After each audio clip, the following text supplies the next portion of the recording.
الحمدللہ رب العالمین والصلاة والسلام علی سید الانبیاء والمرسلین وعلی آلہ واصحابہ اجمعین الی یوم الدین۔ الحمدللہ آج 9 جنوری 2022 کو ہمارا یہ پبلک سیشن نمبر 25 ہونے جا رہا ہے انشاءاللہ تعالی۔ آج کے آپ کے یہ سوالات لینے سے پہلے جو کل ایک افسوسناک انسیڈنٹ ہوا مری میں، اس کے حوالے سے میں 2-4 گزارشات جو بھی اللہ تعالیٰ شرح صدر کرے گا آپ لوگوں کے سامنے رکھ دوں۔ یہ جو کچھ کل واقعہ ہوا اور آلموسٹ کوئی تقریباً 25 کے قریب لوگوں کی ڈیتھ ہوئی، برف باری میں گاڑیاں کھڑی کر کے ہیٹر چلا کے وہ سو گئے، اور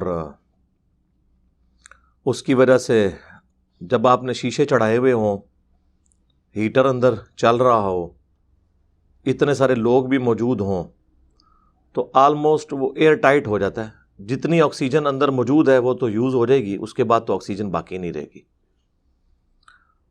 تو اب اتنی ٹیکنیکل چیزیں تو عموماً لوگوں کو نہیں پتہ ہوتی۔ پہلے بھی اس قسم کے کئی واقعات ہوئے ہیں، لوگ بچوں کو گاڑی میں یعنی شیشے چڑھا کے تو چھوڑ کے چلے گئے، پیچھے سے تھوڑی دیر بعد جب آئے ہیں، گھنٹے بعد 2 گھنٹے بعد، تو ان کی ڈیتھ ہوئی ہوتی ہے۔ ظاہر ہے وہ آکسیجن کا تو کوئی انتظام نہیں ہوتا، اور پھر یہ ہیٹر تو عام حالت میں بھی سردیوں میں چل رہا ہو تو کلیجہ منہ کو آ رہا ہوتا ہے، تھوڑی دیر بعد عجیب سی کیفیت ہو جاتی ہے متلی کی۔ خیر، میں نے جو کچھ خبروں سے مجھے پتہ چلا ہے وہ تھرو آؤٹ اس طرح کی سچویشن میں اپنے پچھلے ریلیٹیوز کے ساتھ رابطے میں بھی تھے، لوگ اپنی کرنٹ لوکیشن بھی بھیج رہے تھے کہ یہاں پر ہم ہیں، ہمیں آ کے یہاں سے چھڑائیں۔ لیکن ظاہر ہے کہ یہ پاکستان ہے، یہاں تو اگر کراچی جیسے بڑے شہر میں آگ لگ جائے، پورے شہر کی مشینری اس آگ کو بجھانے کے لیے آ جاتی ہے، لیکن آگ اسی وقت بجھتی ہے جب کہ ساری مارکیٹ جل کے خود اپنی نیچرل پیس میں جب آگ بجھ جائے۔ میں نے ابھی تک کوئی آگ نہیں دیکھی کہ یہ لوگ بجھا سکیں۔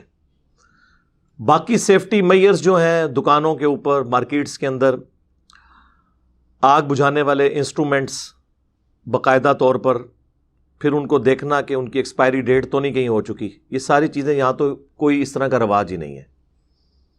ایمرجنسی ایگزٹ موجود نہیں ہوتے، اور اسپیسیفکلی اس کیس میں تو میں حیران ہوں کہ اتنی سخت سردی کے اندر، برف باری کے دوران انسان فیملی کے ساتھ وہاں جانے کا رسک لے۔ تو اس پوری صورتحال میں سب سے پہلے تو میں سمجھتا ہوں مجرم وہ لوگ خود ہیں جو اس طرح کی حرکتیں کرتے ہیں۔ وہ یورپ اور امریکہ میں تو نہیں رہ رہے، پاکستان کی صورتحال انہیں پتہ ہے، یہاں کون رسک لے سکتا ہے اس طرح کا۔ اس کے بعد ریاست ذمہ دار ہے۔ ریاست سے مراد حکومت نہیں، حکومتیں تو آتی جاتی رہتی ہیں، ریاست سے مراد وہ ریاستی ادارے جن کی یہ ڈیوٹیز ہیں۔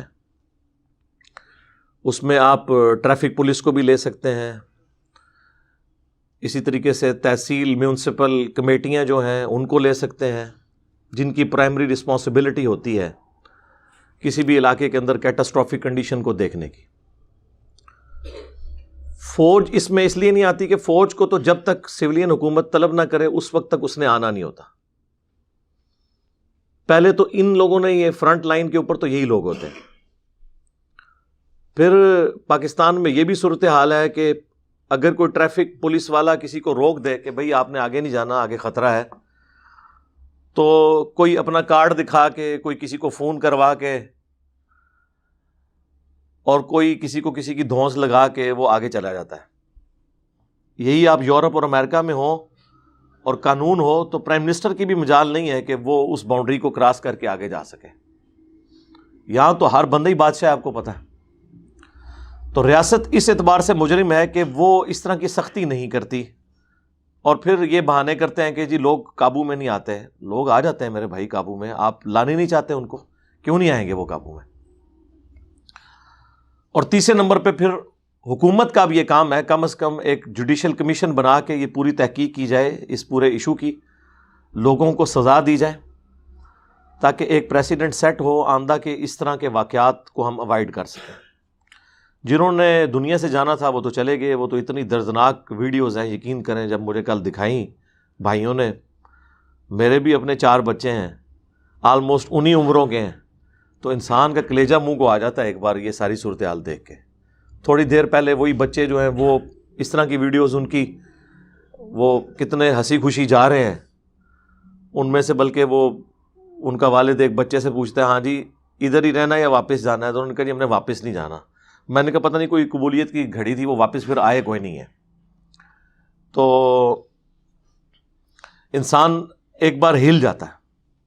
خیر یہ ہلنے کے بعد یہ بھی ہونا چاہیے کہ انسان عبرت حاصل کرے اور اپنی آخرت کی تیاری بھی شروع کرے۔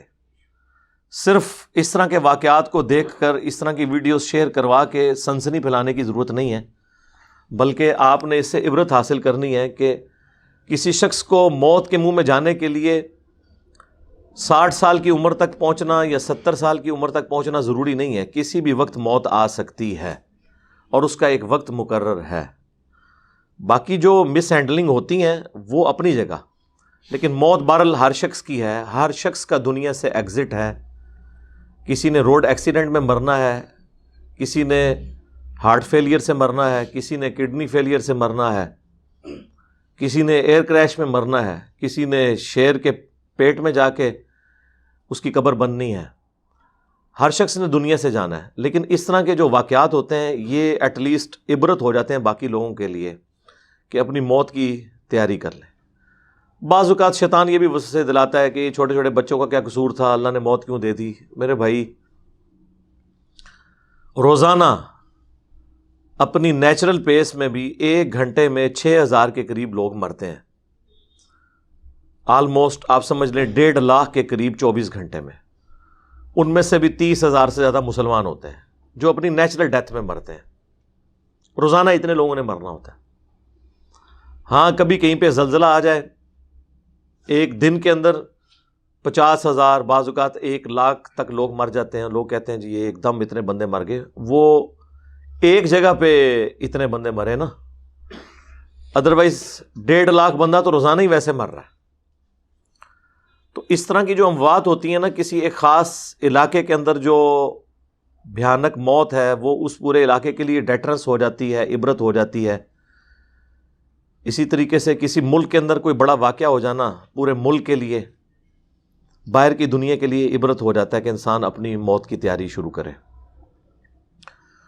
باقی اللہ کے محبوب صلی اللہ علیہ وآلہ وسلم کی تعلیمات اس حوالے سے بڑی یعنی حیران کن ہے۔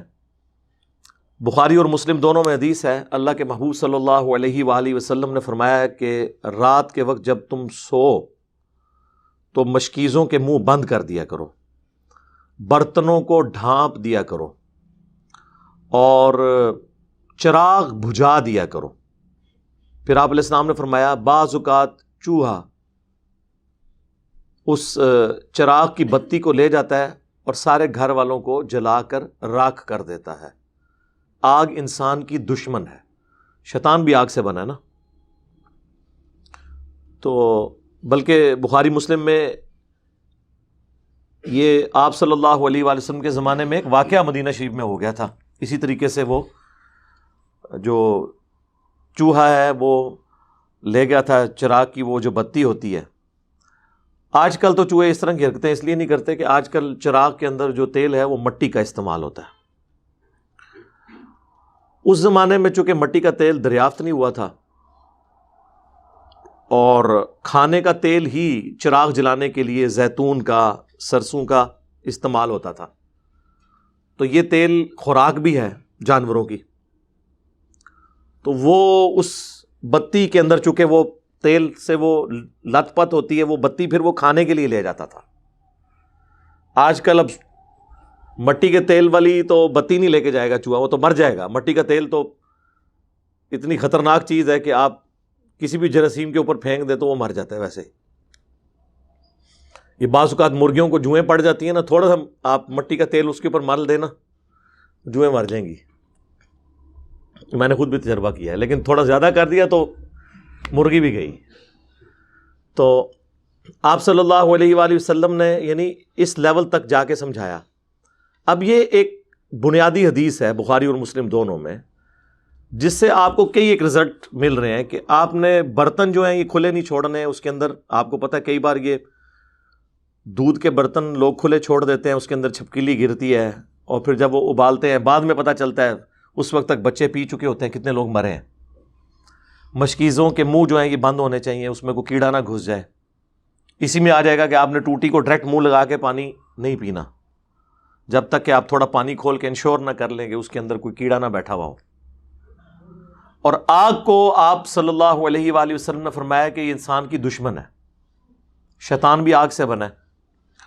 تو آگ والی کوئی چیز بھی رات کو جلی ہوئی نہیں ہونی چاہیے, چاہے وہ ہیٹر ہوں گیس کے. آپ آئے دن نہیں سنتے یہ انگیٹھیاں کوئلوں والی یا گیس کے جو ہیٹر ہیں, رات کو لوڈ شیڈنگ ہوئی, گیس چلی گئی, پھر جب گیس آتی ہے تو ظاہر ہے وہ عام ہیٹر تو دوبارہ سے سٹارٹ نہیں ہوتے, وہ پھر کچی گیس یوں نکلتی رہتی ہے, ڈیتھ ہو جاتی ہیں لوگوں کی. تو اگر اس حدیث پہ عمل کیا جائے اور یہ سارے معاملات انشور کیے جائیں. یہ مجھے حدیث اس لیے یاد آئی کہ اس میں بھی وہ ہیٹر لگا کے سو گئے ہیں, اور پھر جب برف پڑی ہے, سلنسرز کے آگے برف آئی, گیس جو ہے وہ آپ کو پتہ ہے وہ پھر ریورس ہوئی, اندر بھری, اس کی تو اسمیل بھی نہیں ہوتی, آکسیجن ساری ختم کر دیتی ہے. اس طرح کی کئی ایک ایکٹیویٹیز ہو جاتی ہیں. ایون یہ جو آپ گھر میں سوئی گیس استعمال کرتے ہیں نا, جسے سوئی گیس کہتے ہیں آپ, تو اس کی بھی اسمیل نہیں ہوتی ہے, اس میں سلفر ایڈ کی جاتی ہے تاکہ اسمیل آئے اگر کہیں پہ لیکیج ہو. اوریجنلی اس کے اندر اسمیل کوئی نہیں ہوتی. اگر یہ سلفر ایڈ نہ کریں تو آئے دن آپ کو گھروں میں لوگوں کی اموات ہوتی نظر آئیں. تو یہ بڑی نیکی کرتے ہیں, اس کے اندر سلفر ڈال دیتے ہیں تاکہ اگر کہیں پہ گیس لیک کر رہی ہو تو فوراً سونگ کے پتہ چل جائے, تو آپ اس کو بند کر دیں. اسی طریقے سے سنن نبی داؤد میں ایک حدیث ہے, مشکات کے اندر بھی موجود ہے, کہ اللہ کے محبوب صلی اللہ علیہ وآلہ وسلم نے فرمایا کہ جو شخص بھی کسی ایسے گھر کی چھت پہ سوئے جس پہ منڈیر نہ ہو تو اس کا ذمہ پھر اٹھ گیا. یعنی ایسے چھت پہ بھی نہیں آپ سو سکتے جس کے ارد گرد دیوار نہ ہو, کیونکہ بعض اوقات انسان نیند کی حالت میں اٹھتا ہے اور اس حالت میں اسے پھر پتہ نہیں چلتا کہ سیڑھیاں کس طرف ہیں اور کدھر سے اس نے نیچے گر جانا ہے جا کے, اور اس طرح کے واقعات رپورٹ ہوتے ہیں. یعنی اس لیول تک آ کے اللہ کے محبوب صلی اللہ علیہ وآلہ وسلم نے باتیں کلیریفائی کی ہیں. باقی ان کے لیے یہ ہے کہ حادثاتی موت ہے, شہادت کی موت ہے. بخاری اور مسلم دونوں میں حدیث ہے, اللہ کے محبوب صلی اللہ علیہ وآلہ وسلم نے فرمایا کہ میری امت میں 5 طرح کے لوگ شہید ہیں. نمبر 1 جو پیٹ درد سے مر جائے, نمبر 2 پانی میں ڈوب کے مرے, نمبر 3 دیوار کے نیچے دب کے مر جائے, اور نمبر 4 طاعون کے مرض میں مر جائے, اور نمبر 5 جو اللہ کی راہ میں قتال کرتا ہوا شہید ہو جائے. یہ سب کے سب شہید ہیں. اور سنن نسائی کے اندر المستدرک الحاکم میں اور مشکات میں بھی ایک اور حدیث موجود ہے, سنن نبی داؤد کے اندر بھی ہے, کہ 2 اور طرح کے لوگ بھی شہید ہیں. اس میں 7 آئے ہیں, 5 تو یہی آئے ہیں, اور 6 نمبر پہ جو آگ میں جل کے مر جائے وہ بھی شہید, اور 7ویں نمبر پہ وہ عورت جو ڈلیوری کے دوران مر جائے, بچے کی پیدائش کے دوران, تو وہ بھی شہید شمار ہوگی. تو یہ اس اعتبار سے تو حادثاتی موت ہے. اللہ تعالیٰ ان کی مغفرت کرے, ان کی غلطیوں سے درگزر فرمائے, نیک کاموں کا اجر عطا فرمائے, اور لواحقین کو صبر دے, اس صبر پہ اجر عظیم عطا فرمائے. دعا کر لیتے ہیں ان کے لیے بھی, باقی بھی جتنے لوگ فوت شدگان ہیں ان کے لیے دعا کے لیے لوگ کہتے رہتے ہیں. اللہم انی اسألک بانک انت اللہ لا الہ الا انت الاحد الصمد الذی لم یلد ولم یولد ولم یکن لہ کفوا احد وإلہکم الہ واحد لا الہ الا هو الرحمن الرحیم الف لام میم اللہ لا الہ الا هو الحی القیوم اللہم صلی علی محمد وعلی آل محمد اللہم اغفر لحینا ومیتنا وشاہدنا وغائبنا وصغيرنا وكبيرنا وذكرنا وأنثانا اللهم من أحييته منا فأحيه على الإسلام ومن توفيته منا فتوفه على الإيمان. اللهم ربنا آتنا في الدنيا حسنة وفي الآخرة حسنة وقنا عذاب النار. اللهم أحسن عاقبتنا في الأمور كلها وأجرنا من خزي الدنيا وعذاب الآخرة. سبحان ربك رب العزة عما يصفون وسلام على المرسلين والحمد لله رب العالمين.